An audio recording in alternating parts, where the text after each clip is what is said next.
इस्लामाबाद में 26 तारीख की सुबह है और सूरत हाल मैं आपके सामने रख देता हूँ। जो मुजाहिरीन की सूरत हाल है वो बहुत ख़राब थी। थोड़ी देर पहले हमने मनाज़र देखे कि लोग सड़कों के किनारे बैठे हुए हैं, वो दो दो दिन से जाग रहे हैं। बदतरीन शेलिंग का उन्होंने सामना किया है।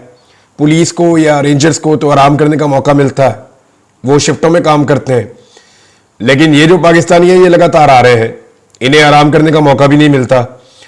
तो फजर की नमाज के बाद लोगों को सड़कों के किनारे पे शिवरिंग करते हुए, कांपते हुए, चादरों में लिपटे हुए, घंटे के लिए आराम करते हुए देखा। और उसके बाद फिर पाकिस्तान तहरीक इंसाफ रवाना हो गई कि जी हम डी चौक पहुंचेंगे। बुशरा बीबी ने कारकुनों से बात करते हुए एक बात बताई। उन्होंने कहा कि मुझे इमरान खान ने यह कहा था कि अगर मेरी अपनी वीडियो भी आ जाए तो डी चौक के अलावा कहीं और नहीं जाना। यानी ये मैं क्लैरिटी के साथ आपको, यानी उनको इतनी क्लैरिटी है कि जाना ही डी चौक में है। और इमरान खान साहब से जबरदस्ती अगर कोई वीडियो आ भी जाती है तो इमरान खान साहब ने खुद कहा था कि ये मेरा फैसला है, आप लोगों ने जाना डी चौक ही है, चाहे मेरी वीडियो बना के भी आपके पास कोई ले आए। तो अब वो डी चौक की तरफ जा रहे हैं। जो 26 नंबर चुंगी है वो रात को अबूर हो गई थी, जैसा कि मैंने आपको आखिरी वीलॉग में बताया कि आधी रात को कारकुनों ने उसको क्रॉस कर लिया था। और वो क्रॉस कैसे हुई, उसके बाद एक हादसा हुआ इस्लामाबाद में। उसमें पाकिस्तान तहरीक इंसाफ का एक कारकुन, उसके अलावा 3 रेंजर्स के एहलकार और एक जो है वो एफसी का एहलकार जो है, ये 5 लोग उस वाकये के अंदर जाँ बहक हो गए हैं। ये वाकया कैसे हुआ, इसके ऊपर जो है वो पाकिस्तान का इलेक्ट्रॉनिक मीडिया उसको फौरी तौर पर जगाया गया। और बहुत सारे ऐसे सहाफ़ी जो पाकिस्तान तहरीक इंसाफ से बहुत नफरत करते हैं, उन्होंने खबर ऐसे दी कि तहरीक इंसाफ में से कोई बंदा गाड़ी लेकर आया और उसने रेंजर्स पे और पुलिस पे चढ़ा दी गाड़ी और अटैक कर दिया और इसको एक मंसूबे के तहत एक हमला करार दिया गया। एक और सहाफ़ी जो पहले पैमरा के चेयरमैन भी रहे, अफसार आलम साहब, उन्होंने कहा जी कि तोड़फोड़ हो रही है, चीजों को तोड़ा जा रहा है, हमले किए जा रहे हैं, मीडिया की गाड़ियों के ऊपर अटैक किया गया है। तो यहां पे जो बाकी सहाफ़ी उन्होंने कंफर्म किया जी मीडिया की गाड़ियों पे बिल्कुल अटैक हुआ है और कुछ तोड़फोड़ भी हुई है, लेकिन ये जिस जगह पे हुई है वहां पे पाकिस्तान तहरीक इंसाफ का कोई बंदा अभी तक पहुंचा ही नहीं है। ये जहां पे एहतजाज होना है बाद में, ये वहां हुई है। और ये नामालूम अफराद आए, नकाब पहन के आए, इनके हाथों में एक जैसे लोहे के रॉड थे और इन्होंने आकर ये एक्टिविटी की है। और जिन लोगों की गाड़ियां टूटी हैं उन्होंने खुद बताया है कि जनाब ये पाकिस्तान तहरीक इंसाफ से इन लोगों का कोई ताल्लुक नहीं है, ये कोई शरपसंद नासिर है और ये कोई फॉल्स फ्लैग किस्म की कार्रवाई कर रहे थे ताकि पाकिस्तान तहरीक इंसाफ पे डाली जा सके। देखिए, रियासत और रियासती इदारों को यह सोचना पड़ेगा कि कब तक अपनी आवाम के साथ लड़ना है। ये तो जो पॉलिटिकल पार्टी इस वक्त इक्तदार में है, जिनको बिठाया गया है, इनके पास बैंडेड तो है नहीं, उन्हें पता है वो बर्बाद हो जाएंगे। इस्लामाबाद के तीनों एमएनए जो है वो जाली फार्म 47 पे है, तो किसी के लिए भी मुमकिन है कि अपने 20-25 आदमी जो है वो शामिल करके शरपसंदी करवा दे या कारकुनों के पहुंचने से पहले कोई ऐसी एक्टिविटीज करवा दें, आग लगवा दें, कोई काम खराब कर दें, तो किस किस पे नजर रखेंगे। लेकिन जो पाकिस्तान तहरीक इंसाफ के कारकुन है उन्हें नजर रखनी पड़ेगी। अब यह वाकया जो हुआ, जो एक हादसा हुआ है जिसमें लोग जाँ बहक हुए, इसको कहा गया पाकिस्तान तहरीक इंसाफ ने अटैक किया है, लेकिन 2 वीडियोज ने सारी की सारी कहानी खोलकर रख दी है। मैं आपको तफसीलात इसकी बता देता हूं। सबसे पहले आप नंबर देख ले। 3 रेंजर्स के एहलकार है, एक एफसी का एहलकार है, एक आम शहरी है। और ये जो आम शहरी है ये भी 6 माह पहले एफसी से रिटायर हुआ है। इस आम शहरी का जो नाम है, इसका नाम मोहम्मद इलियास है। इसके भाई का इंटरव्यू लिया मुतीउल्लाह जान साहब ने और उन्होंने इसको चलाया और उन्होंने ये सारा मामला खोला है और 2 वीडियोज के साथ ये सारा मामला खुल गया। हुआ ये जो अभी तक कहानी समझ आ रही है कि 6 नंबर चुंगी के ऊपर बड़ी जबरदस्त किस्म की शेलिंग हो रही थी। और यह बात अहमद फराद साहब ने और बहुत सारे वहां जो एहतजाज करने वाले मुजाहिरीन हैं उन्होंने यह बात बताई कि इतनी ज्यादा शेलिंग हुई कि हमने माजी में कभी नहीं देखी। एक मिनट में 20-20, 25-25 शेल जो है वो फायर किए जा रहे थे और इतनी शदीद शेलिंग में शेल खत्म होना शुरू हो गए। तो जब शेल खत्म हुए और मुजाहिरीन नहीं रुके और बहुत करीब पहुंच गए और चारों तरफ से घेरा पड़ना शुरू हुआ, तो शेल खत्म होने पे सिक्योरिटी फोर्सेस ने वहां से निकलने का फैसला किया। गाड़ियां उनके हकम में खड़ी थी, उनको वहां से निकलना था। तो फौरी तौर पे निकलने की जब कोशिश की तो इसमें फायरिंग भी की गई, लेकिन ये फायरिंग मोहसिन नकवी के गले पड़ जाएगी। उसकी वजह यह है कि इस वक्त आलमी मीडिया में हर तरफ यही खबर चल रही है और लोग इसको ट्रांसलेट करके चला रहे हैं।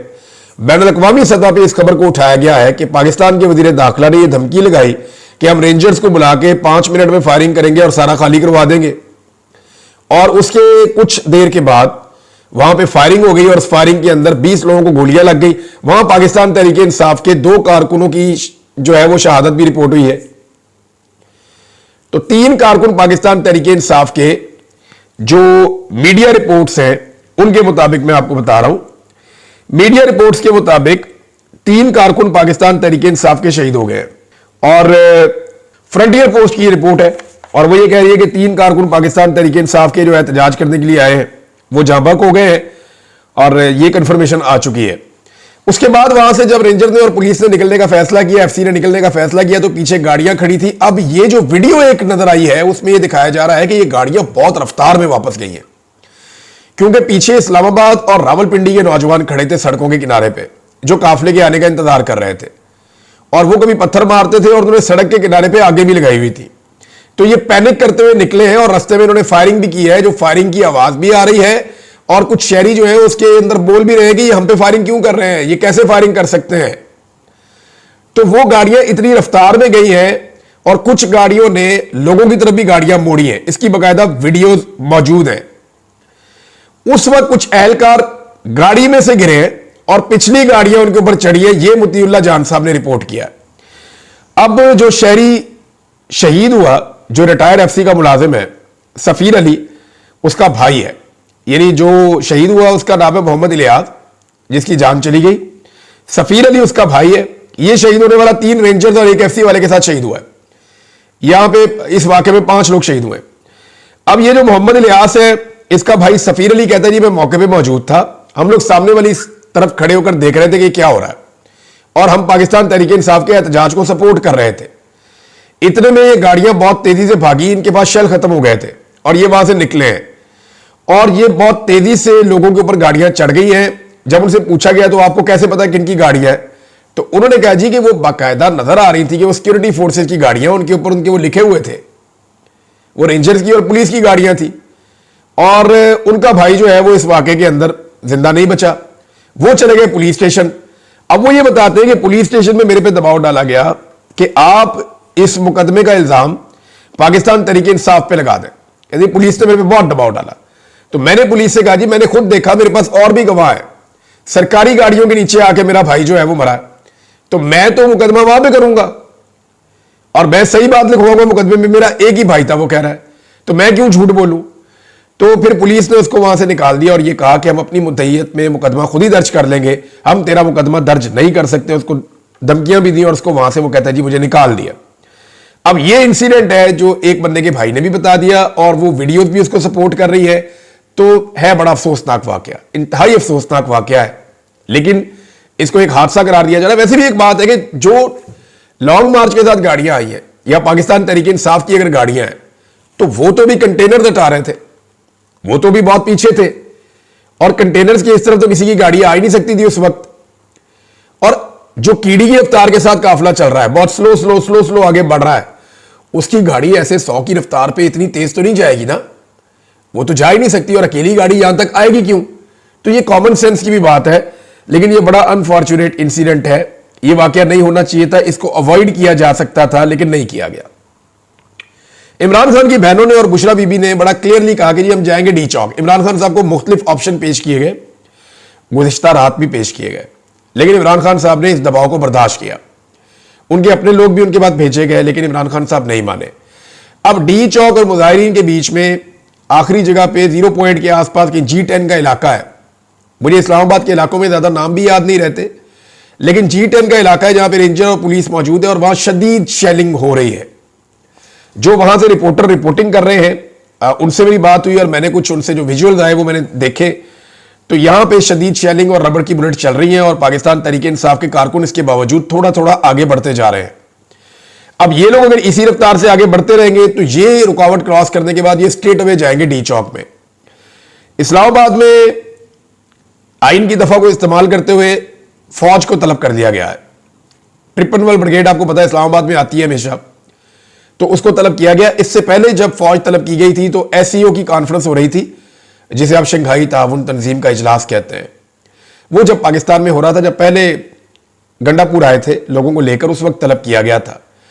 तो फौज के हवाले से कुछ लोगों ने यह कहा जी कि इस्लामाबाद को फौज के हवाले कर दिया गया है। अभी तक क्योंकि नोटिफिकेशन सामने नहीं आया, कुछ लोग ये कह रहे हैं जी फौज को रेड जोन में तैनात किया गया है या सिक्योरिटी की ड्यूटी के ऊपर लाया गया है। अभी कुछ कहा नहीं जा सकता। देखिए, अगर मुजाहिरीन को रोकने के लिए फौज को लाना होता तो मुजाहिरीन को फौज खैबर पख्तूनख्वा में ही रोक लेती। और दूसरी बात यह है कि लोगों को रोकने का मैकेनिज्म फौज के पास होता नहीं है।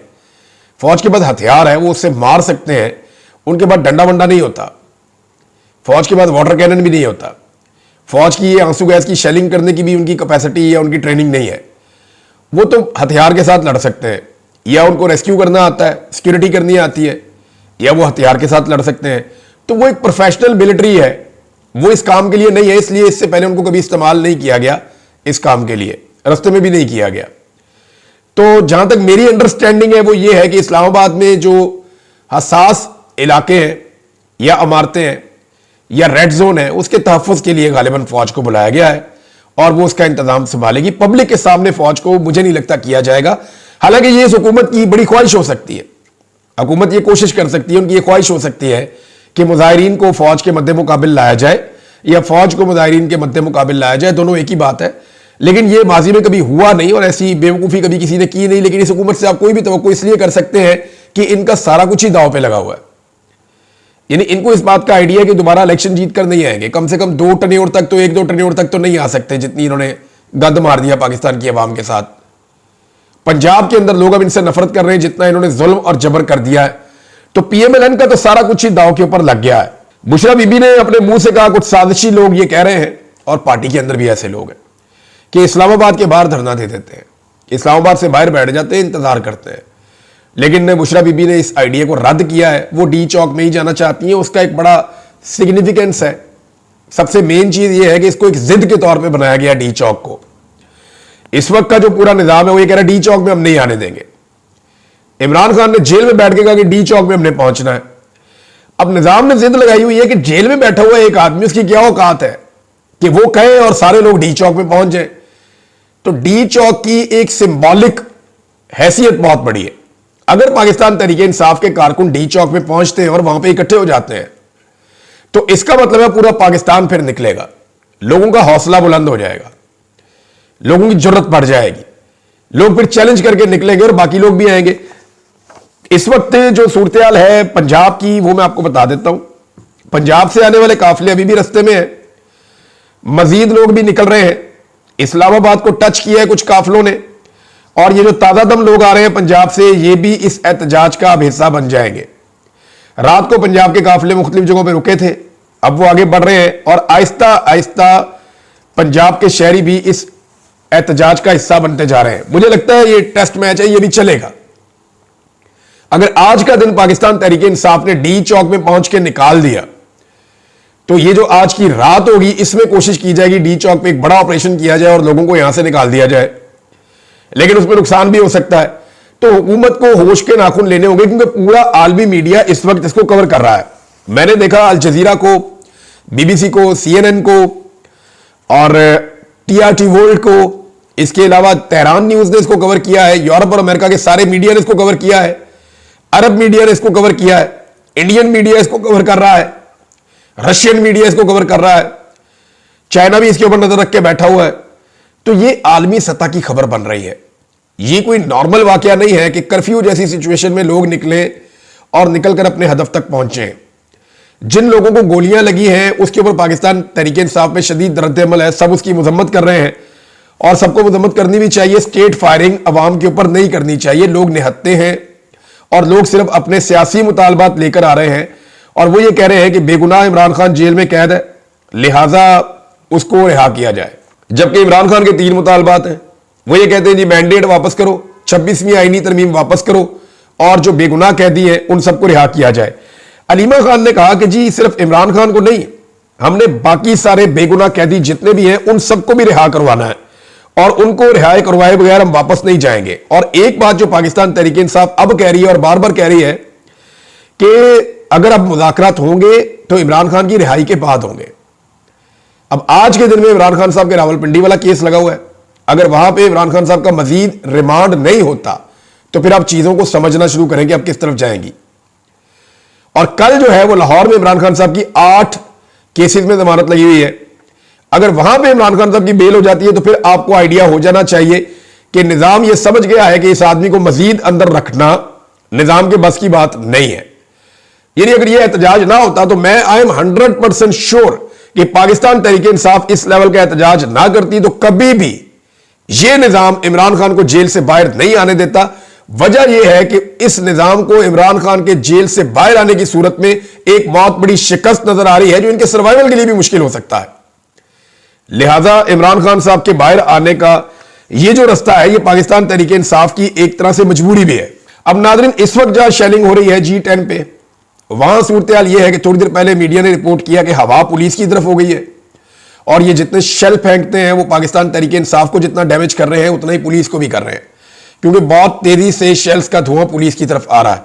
रिपोर्टर्स जो इसको रिपोर्ट कर रहे थे उनकी भी हालत खराब थी। G11 G10 ये इलाके क्रॉस होते चले जा रहे हैं। IG और जो पुलिस है वो अपने पुलिस वालों को बार बार बुला रहे हैं कि आगे आओ, आकर मुकाबला करो, लेकिन पुलिस की हिम्मत अब दम तोड़ गई है। रेंजर जो है वो भी अब तकरीबन शेल खत्म होने के बाद से लेकर अब तक जो सिचुएशन है वहां पे वो कितना मुकाबला करेगी, कारकुनों का मुकाबला नामुमकिन होता चला जा रहा है। फौज को तलब किया गया है जो कभी भी अवाम का मुकाबला नहीं करती, अवाम के मद्दे मुकाबले अपने आप को लाकर सामने खड़ा नहीं करती, वो सिर्फ शरपसंदों के लिए या हसास मुकामात की हिफाजत के लिए वो इस काम के लिए इस्तेमाल होती है। अभी मैं कुछ कह नहीं सकता कि ये क्या करेंगे, लेकिन एक्चुअली वो इसी काम के लिए इस्तेमाल होती है। नाज़रीन, अमेरिका से जुल्म खलीलदाद का एक और स्टेटमेंट आया। ये ट्रंप की टीम का हिस्सा है और ट्रंप के साथी हैं। वो ये कह रहे हैं कि shooting civilians for peacefully expressing there will disgraceful. वो मजम्मत कर रहे हैं जी कि जो ये फायरिंग की गई है सिविलियंस के ऊपर जो अपने एहतजाज कर रहे हैं अपने हकूक के लिए, ये ठीक नहीं है।